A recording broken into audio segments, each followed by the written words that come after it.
எந்த இடத்தில் நினைவு நாள் குருபூஜையாக வளர்கிறது என்றால், வாழ்வாங்கு வாழ்ந்து இறைவனுடைய திருவடிக்கு நாம் இப்படிதான் சென்று சேர வேண்டும் என்று நமக்கும் சொல்லிவிட்டு யார் இந்த திருவடியை சென்று பட்டிருக்கிறார்களோ அவர்களுடைய நினைவு நாள் குருபூஜையாக கொண்டாடத்தக்கது.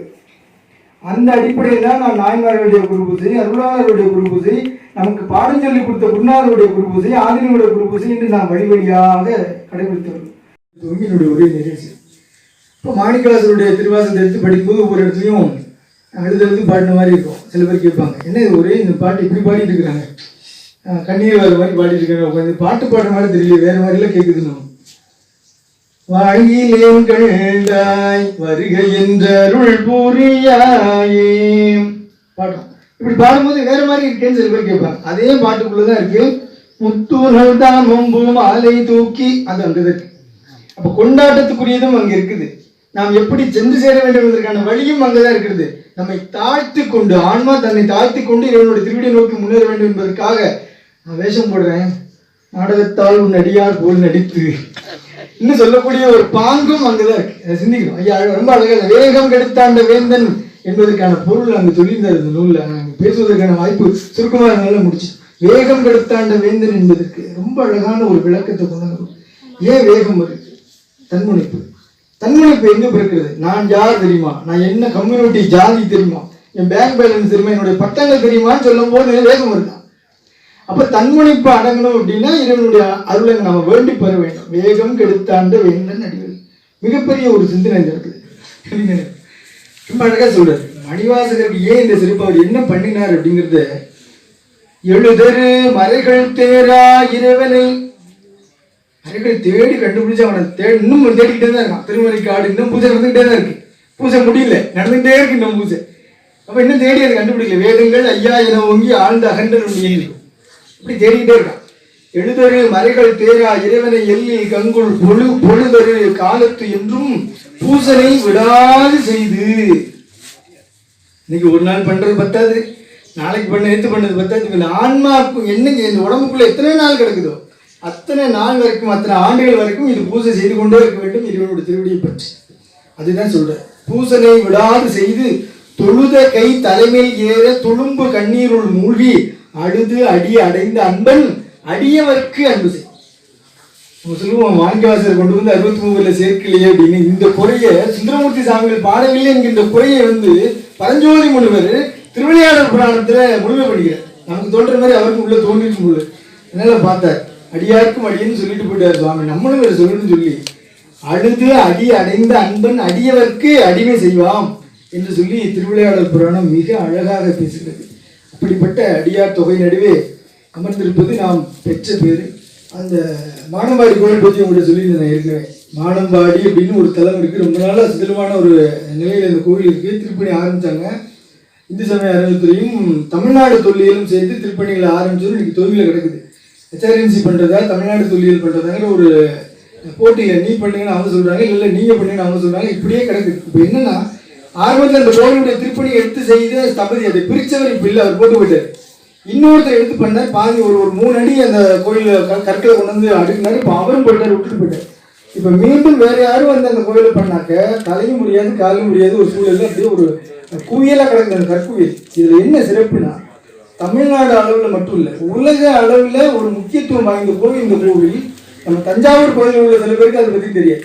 நம்ம இங்கேயே அதை பதிவு பண்ணுறோம்னா தமிழ் மாமணி முன்னால, தமிழ் வளரும் மணி முன்னால ஒரு செய்தியை சொல்லியாக வேண்டும் என்பதற்காக சொல்றோம். தமிழ் கூத்து அப்படிங்கிற ஒரு கலை நீங்க கேள்விப்பட்டிருப்பீங்க. சாந்தி கூத்து இந்த மாதிரியான கூத்துகள்லாம் ஒரு நேரத்தில் நடந்திருக்கு. அதுக்கான கல்வெட்டு ஆதாரங்கள் இருக்கு. ஏன்னா திருமுறைகளை இப்போ நாம பெரிய புராணம்னு ஒரு நூல் நம்மகிட்ட இருக்கும்போது 63 நாயன்மாருடைய வரலாறு விரிவுரையாக நாம் பேசுவோம். இது யாருக்கு போய் சேரும்னா உட்காந்து கேட்கணும், அமைதியாக செவி மடுக்கணும். கேட்கக்கூடியவர்களுக்கு வள்ளுவர் சொல்லுவார், கற்றிலன் ஆயிரமும் கேட்கணும். அப்போ கேட்பதன் மூலமாக நாம் எவ்வளவு உட்காந்து படிக்கிறதுக்கு பதிலாக அதில் எல்லாம் புலமை பெற்ற நிபுணத்துவம் பெற்ற ஒருத்தர் சொல்ல கேட்கிறது இன்னும் சிறப்பு. அந்த அருளாளர் மூலமாக சொல்ல கேட்பது சிறப்பு, அது ஒரு பக்கம்.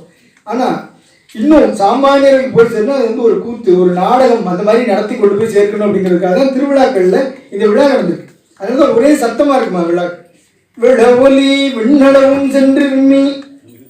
திருவிழா நேரத்தில் ஏன் இவ்வளோ ஒலி கேட்குதுன்னா, ஒரு பக்கம் அந்த தேவார திருமுறை, ஒரு பக்கத்தில் மலைகள் ஓதுறாங்க, ஒரு பக்கத்தில் இது மாதிரி கூத்து, இன்னொரு பக்கத்தில் சாப்பாடு போல், இப்படி பல விஷயம் நடக்கும்.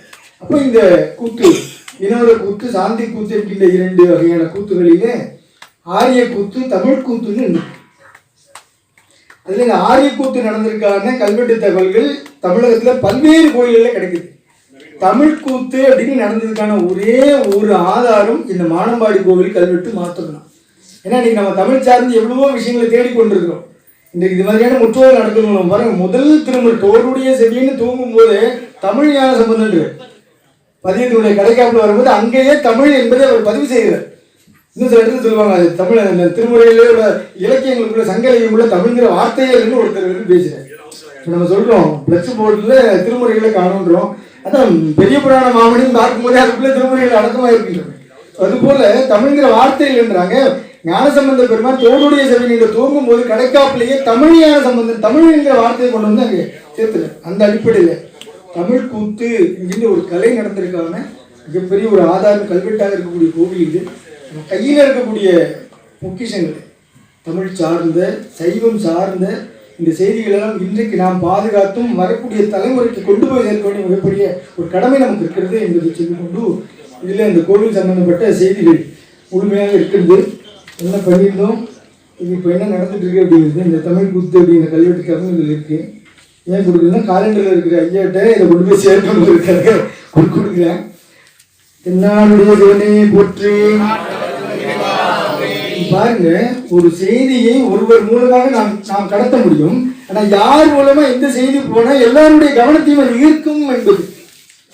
ஏன் அதற்காக நாம் சில செய்திகளை செய்ய வேண்டியிருக்கிறது, சில செயல்பாடுகளை நாம் செய்ய வேண்டியிருக்கிறது என்பதை சொல்லிக்கொண்டு, எல்லாமல்ல இறைவனுடைய திருவருளினாலே இந்த சைவ திருமுறைகள், சைவ வழிபாடு இதெல்லாம் ஏற்று போற்றக்கூடினால் அந்த அடிப்படையில் இது போன்ற 12 திருமுறைகள் நாளும் வளர்ச்சி அடைந்து வரும்போது அங்கங்கே முற்றுவதல் நிகழும் பொழுது திருவாசக முற்றுவதல் பேரில் நிறைய வளர்ச்சி ஒரு பக்கத்தில் இருந்தாலும் கூட இன்னொரு பக்கத்தில் வேற ஒரு திசையில பயணிக்கிறது மாதிரி நமக்கு தோணுது. சில ஓய்வார் பெருமக்கள் இன்னைக்கு திருவாசக முற்றுவதல் ஓய்வார்கள் வச்சு நடத்தப்படும் கூப்பிடுறாங்க. நம்ம ஓய்வாரெல்லாம் சேர்ந்து திருவாசகம் பாடுறோம், நீங்க வந்து கலந்துக்கணும் போது நம்ம அந்த நிகழ்ச்சிக்கு போறோம், கலந்துக்கிறோம். அது ஓய்வார்கள் என்ன சொல்றாங்க, இந்த திருமுறைகளை பாடுவதற்காகவே இருக்கிற குடும்பம் இன்னைக்கு அனைவரும் அர்ச்சகராகலாம், அனைத்து ஜாதிகளும் அர்ச்சகராகலாம் சொல்லும்போது அதையுமே செய்திருக்கக்கூடிய ஒரு குல பெருமை வாய்ந்த, குல பாரம்பரியம் வாய்ந்த ஒரு குடும்பங்கள் உட்கார்ந்து எங்க வேலை பறிபோயிடுமோன்னு நினைக்கிறாங்க. அதே மாதிரி ஓதுவார்களுக்கு இந்த குழந்தையா இருக்கும் போதே அங்க போய் அதுக்கு அபியாசம் பண்ணி கொடுத்து 7 சொரங்களையும் சொல்லி கொடுத்து தோடுடைய சேவையிலிருந்து 12 திருமுறைகள் சொல்ல போனா இருக்கக்கூடிய எல்லா பக்தி இலக்கியங்களையும் எங்களுக்கு கற்றுக் கொடுத்து தன்னை அர்ப்பணித்து அவர்கள் அந்த பணிக்கு வருகிறார். அப்ப அந்த தொண்டுக்கு வரக்கூடியவங்களுக்கு மரியாதை இல்லாமல் போயிடுமோ அப்படிங்கிற ஒரு இடம் அங்கே வருது. திருமுறைகளை இப்படித்தான் கொண்டு வந்து சேர்க்க வேண்டும் ஒரு கட்டாயம் இருக்கு. 2 விதம் இருக்கு. ஓதுவார்கள் பாடக்கூடிய பன்முறை, முற்றோதல் செய்யக்கூடிய முற்றோதல் முறை. தோடுடைய செவியின் விடையேறியோர்னு பாடுறோம். முற்றலாமை இளநாகமோடு நம் முளை கொம்பவை பூண்டு இப்படி வரும். தத்தகிட மறுபடியும் என்னன்னா முற்றுவதற்காக ஒரு மெட்டுன்னு சொல்லி கொடுத்துரு. இது வந்து தவறான ஒரு விஷயம் இல்லை. ஆனால் எங்க அது தவறாதுன்னா, இன்னைக்கு ஒரு சினிமா பாட்டு வந்து ரொம்ப ஃபேமஸ் ஆகுதுன்னு வச்சுப்போம், அந்த மெட்டிலேயே கொண்டு வந்து இதையும் போட்டு ரோட்ல பாடும்போது பூர்வமான ஒரு நிகழ்வு நடக்கிறது. அந்த அம்பாட்ட என்ன பண்ணி, பாபநாசன் சிவன் பிறந்த நாள் உங்களுக்கு தெரியும். பாபநாசன் சிவன் ஒரு ஆசிரியர், ஒரு புலவர், என்ன சொல்ல போனா ஒரு பக்திமான் கூட சொல்லலாம், இசையாசிரியர், நிறைய நடிகர் சினிமாக்களையும் நிறைய பாடல்களுக்கு இசையமைச்சிருக்கு. அப்படிப்பட்ட ஒரு சிறப்பு வாய்ந்தவர். இன்னைக்கு அவருக்கு பிறந்தநாள். பாபநாசன் சிவன் நம்ம தாலுக்கால தான் இருக்கு, சரியா? அவர் எழுதின பாடல்கள் இன்னைக்கு நிறைய கர்நாடக சங்கீதங்கள்ல பாபநாச சிவனுடைய கீர்த்தனைகள் பாடப்படுது. ஆயிரக்கணக்கான பாடல்கள் இருக்கு. அதே போல சினிமாக்களே அவர் நிறைய பாடிக்கிறார். பக்தி பூர்வமும் பாடிக்கிறார், மன்மத லீலை ஒன்றவும் பாடிக்கிறார். தாத்தாக்கள்லாம் சிரிப்பாங்க, சரியா? இப்ப என்னன்னா, ஒரு கலைன்னு வரும் மாண்புவாசர் பார்க்கணும், இதுக்குள்ளேயும் தான் இந்த மாதிரியான செய்திகள் இருக்கு. அதனால சங்க இலக்கியங்களே அகப்புறம் என்று பிரித்தார்கள். ஏன்னா வாழ்க்கை என்று வரும்பொழுது அதற்கு வழிகாட்டி 2ம் தேவை. நபிகள் நாயகம் பற்றி சில இடங்களில் பேச போகும்போது சொல்றது உண்டு. நபிகள் நாயகம் ஒரு இடத்துல சொல்றாரு, எங்க பாரு, எப்ப பார்த்தாலும் நீ பாடிட்டே இருக்காது, எப்ப பார்த்தாலும் ஓடிக்கிட்டே இருக்காது, குடும்ப வேலை இருந்து அதையும் கவனி, எப்ப பார்த்தாலும் உண்ணாவிரதம் இருந்துகிட்டே இருக்காது, சாப்பிட மாட்டேன்னு விரதம், நோம்பு வைக்கும் போது நோம்பு வச்சுக்கோ, மற்ற நேரத்தில் நல்லா சாப்பிடுது. ஒருத்தர் நான் கல்யாணமே பண்ணிக்க மாட்டேன் அப்படின்னு சொல்லியிருக்கிறேன். ஏன் அப்படி இருக்கிற? இல்லை எனக்கு வேண்டாம் இந்த மாதிரி போன. இல்லை இதுதான் இல்லற தர்மம்னு ஒன்று இருக்கு, நீ இந்த வழியில் வந்துட்டீங்கன்னா இப்படி கணவன் மனைவிகள் சந்தோஷமா இருக்கு. ஆக நம்ம ஒரே திருமுறை இதை தவிர வேற எதுவும் போகாது அப்படி கண்ணை கட்டிட்டு உட்கார்ந்து கூட சொன்னோம்னா குடும்பங்கள் இல்லறங்கள் அப்ப இல்லறத்துக்கு தேவையான ஒரு செய்திகளை நாம் எப்படி கொண்டு போய் சேர்க்க வேண்டுமோ அப்படி கொண்டு போய் சேர்க்க வேண்டிய கடமையும் இருக்கிறது. சாமி அரசியலுக்காக ஆன்மீகம் நடக்குதா, ஆன்மீகத்துக்காக அரசியல் நடக்குது அப்படின்னு இது ரெண்டுமே தேவை.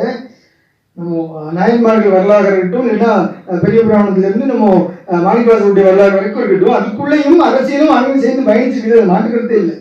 மாணிக்கவாசர் யார்? முதலமைச்சர். தெய்வ சேக்கிழார் பெருமான் யார்? முதலமைச்சர். இன்னும் சொல்லப்போனா சுந்தரமூர்த்தி சுவாமிகள் ஒரு அரச குடும்பத்தில் வளர்ப்பு பிள்ளையாக இருந்து வந்தவர். இப்படி பலதரப்பட்ட கட்டங்களிலே ஆன்மீகமும் இதுவும் அரசியலும் சேர்ந்துதான் பயணிக்குது. ஆனா எங்க நம்ம அந்த புலியில செஞ்சுக்கிறோம்னா அதை விட்டுட்டு அதுல இருந்து விடுபட்டார் மாணிக்கவாசர். அதுக்கு முன்னால வாதவூர் முதலமைச்சர் விடுபட்டார். அதே மாதிரி தெய்வ சேக்கிழார் பெருமான் முதலமைச்சராக இருக்கிற வரைக்கும் மன்னன் இருந்தது. எப்போ தெளிவாளர் அங்க சிதம்பரத்துக்கு வந்து எம்பெருமான் அடியெடுத்து கொடுக்க உலகலாம் என்று அவர் தோன்றினாரோ அங்கே அவர் அருளாளர் ஆயிட்டார்.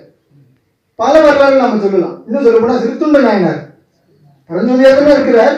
இவர் யார், எப்பேற்பட்ட அடியார் என்பதை தெரிஞ்ச உடனே அந்த பல்லவ மன்னன் சொல்றாங்க, இப்படிப்பட்ட சிவனடியார் கையில குளத்தொழில கொடுத்துருனா அவர் கையால் இத்தனை உயிர்களை கொள்ள வச்சிருக்கேன், நான் விடுமுறை எதிர்ப்பு பண்ணிட்டேன், இனிமேல் நீ இந்த வேலைக்கு வேண்டாம், நீ வீட்டுல உட்காந்து சிவ பூஜை பண்ணுங்க, அடியார்களுக்கு தொண்டு பண்ணுங்கன்னு அவர் ரிலீஃப் பண்றாரு. அவருக்கு வந்து ஓய்வு கொடுக்குறாரு, நீங்க இந்த படி வாங்க. அதுக்கப்புறம் சிறுத்தொண்ட நாயனாரா உயர்வு. ஆக இந்த கட்டங்கள் நாம் சிந்திக்க வேண்டியது. முழுசாக அங்கே இருக்க முடியாது, முழுசாக அங்கே இருக்க முடியாது. ஒரு மன்னன் இருக்கிறான், உளவுத்துறைன்னு ஒன்று வச்சுக்கணும், அது மன்னனுக்கு அழகு. இன்னைக்கு உளவுத்துறையில் இருந்த ஒருத்தர் தான் கவர்னர் இருக்கிறார் நமக்கு, சரியா? இப்போ உளவுத்துறை ஒரு மன்னனுக்கு தேவை. ஆனா ஆன்மீகம் அது வேண்டாம்னு சொல்லுது. உங்க பாக்கெட்ல என்ன இருக்குன்னு பாக்குறது என் வேலை இல்லையே. அப்படி நான் பார்த்தேன்னா நான் பிசகுறேன். அந்த வீட்டுல என்ன நடக்குது நான் ஒட்டு கேட்டேன்னா நான் தப்பு பண்றேன்னு அர்த்தம். ஆனா அரசு என்ன சொல்றது, நீ ஒட்டு கேளுன்னு சொல்லுது. இன்னொரு நாடு நம்மளை பத்தி என்ன சொல்றாங்கிறத கேளு அப்படிங்கிறதுக்காக ஒரு ஒற்றனை அங்க அனுப்புறாங்க. அப்ப ஒற்றன் ஒரு நாட்டுக்கு தேவை. அது ஒரு ஆன்மீகவாதி பண்ண முடியாது. ஏன் சொல்றேன்னா அங்க என்ன நடக்குது இங்க இருந்து ஒற்று கேட்க கூடாது. அது ஆன்மீகத்துக்கு அழகு அல்ல. ஆனால் அரசியலுக்கு அதுதான் அழகு. அது இல்லைன்னா ஆட்சி நடத்த முடியாது. ஆக இது ரெண்டும் ஒண்ணு போல பயணிக்கும். ஒரு புள்ளி வரும்போது ரெண்டும் அங்கேயும் விடுபட்டு. எப்படி இந்த படம் சொல்லுவோம்ல, நம்ம வெள்ளரி படம் விடுபடுகிறதோ அது போல ஒன்று அப்படியே விடுபட்டு நிற்கும். அந்த இடம் தான் அருளாளர்களாக அவர்கள் உயிர்கிறார்கள், மன்னர்களாக இவர்கள் உயிர்கிறார்கள். ராஜராஜ சோழனுக்கு உரிய மரியாதை அங்கேயே இருக்கிறது, மாணிக்கவாசகர் பெருமானுக்கு உரிய மரியாதை அங்கேயே இருக்கிறது. ரெண்டும் மாட்டுக்கருத்து இல்லை. அதனாலதான் வள்ளுவர் சொல்லும் போது மன்னனை கூட இறையில் வைக்க விடுனார், இறைன்னு சொல்லிட்டு போனார் மன்னர்கள் கூட என்று. அப்படியே சிந்தனைகள் உங்களோடு பகிர்ந்து கொண்டு, குறிகளும் அடையாளமும் கோயிலும் நெறிகளும் அவர் நின்றதோர் நேர்மையும் அரிய 1000 ஆரணம் ஓரிலும் புரியலீர் மனம் என் கோயில் புகாரது. எவ்வளவு பெரிய சிந்தனை பாருங்க. இத்தனை பண்றமே ஏன் இன்னும் அது இன்னும் ஈடுபடல? புரியலீர் மனம் என் கோயில் புகாரது. அப்ப முழுமையாக இந்த மனத்தை அங்கு சென்று புக செய்ய வேண்டும். அதற்கான வழி மார்க்கம் என்ன என்று கேட்கும்போது அதையும் அவரே சொல்றார். குறியில் நெஞ்சுண்டு கூரையிலாச்சவன் நெறியை விட்டு நெறிகளில் பற்றினேன். பெருமான் சொல்றார், திருநாங்கல் அரியல் உற்றிலேல் காணூர் முளையவன் செறிவ செய்திட்டு இருப்பது என் சிந்தையே. காணூர்ல இந்த பதிகத்தை இது சொல்றார். எல்லாரும் மனசுக்குள்ள இறைவன் வந்து உள்ள உட்காந்துட்டான்னா நம்ம சரியா நடப்போம், அந்த ஆன்மா சரியா செயல்படும். சரியா? சிந்தையுள் சிவமதானார் என்று சொன்ன போல அது உள்ள வந்து உட்காரு. இப்ப இவர் சொல்றாரு, எப்படி மனம் வந்து அதுல பச்சை மாட்டேங்கிறது, என்ன பண்றது? அவர் உள்ள வந்து இருந்தாதான் அது நடக்கும். அப்ப என்ன பண்ணணும்? செறிவு செய்துட்டு இருப்பது என் சிந்தையே. சிந்தைக்குள் காணூர் முளையவன் முளைத்து நிற்கிறான். சரி, உங்களுக்கு வந்து முளைச்சு நின்றுட்டு நாங்க என்ன பண்றது?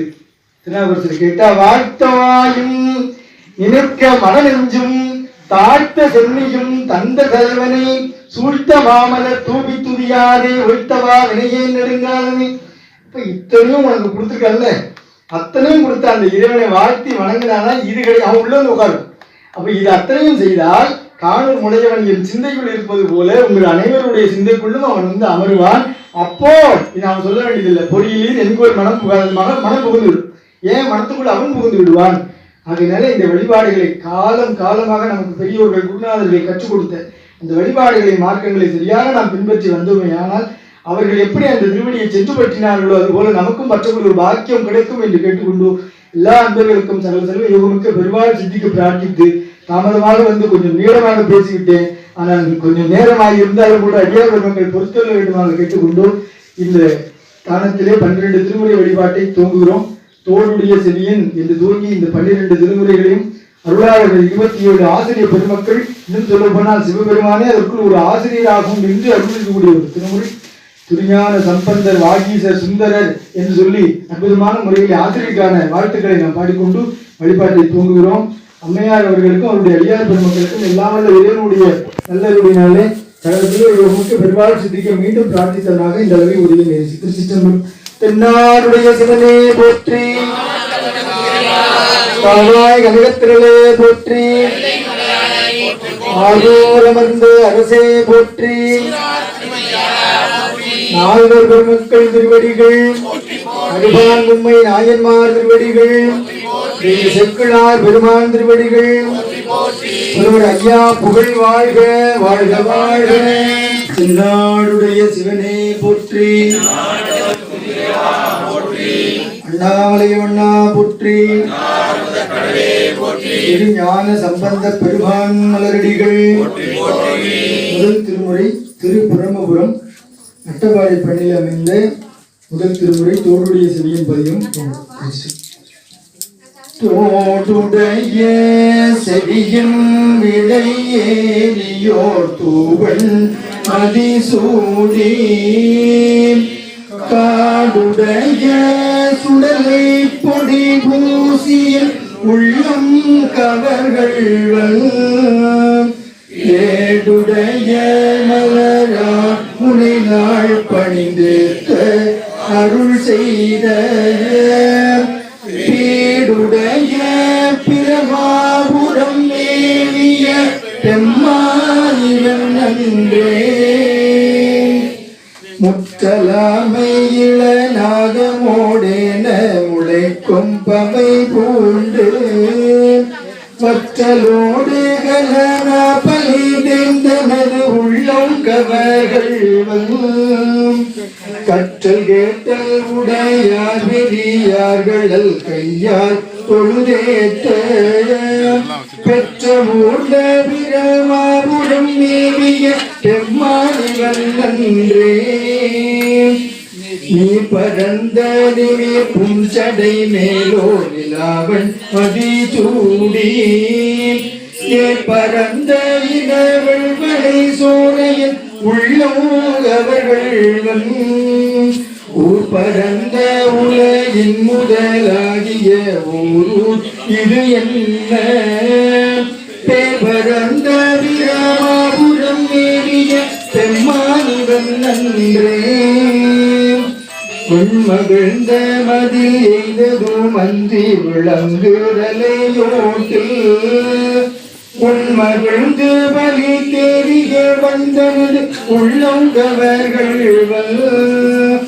மண்மகிழ்ந்த வம்மலர் கொந்தை மலிந்தவரை மாறுல், பெண்மகிழ்ந்த பிரமாபுரம் மேவிய பெம்மானிவன் நன்றே, ஒருமை பெண்மை உடையன் சடையலுடையூரும் இவன் என்ன, அருமையாக உடை செய்ய அமர்ந்தனது உள்ளம் கவர்கள், கருமை பெற்ற கடல் கொள்ள மிதந்ததோர் காலம் இது என்ன, பெருமை பெற்ற பிரமாபுரம் மேவிய பெம்மானிவன் நன்றே, மறைகளந்த ஒளி பாடலோடாடலராகி மழுவேந்தி, உரைகளந்த இனங்கள் மணி சோரையில் உள்ளம் கவர்கள், அறிகளந்த கடியார் பொழில் நீடுய